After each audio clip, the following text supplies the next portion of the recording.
Good day guys! Ngayon ay pag-uusapan natin ang new sets of uniform for DepEd personnel based on DepEd Memorandum 28, Series of 2025 pero bago yan, intro muna tayo. Konti lang.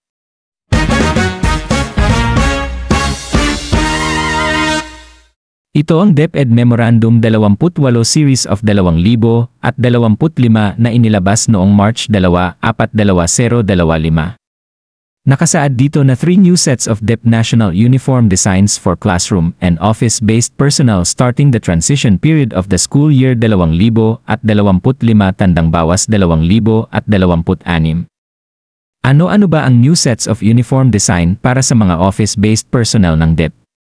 Para sa Monday, design ito ay ASEAN and Filipiniana inspired uniforms for male teachers. For female teachers,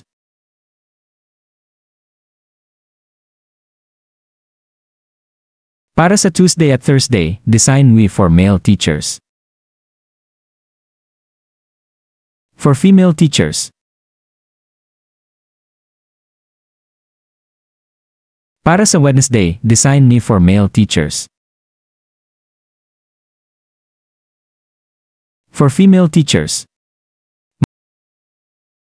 Maraming salamat. Sana ay nakatulong ako.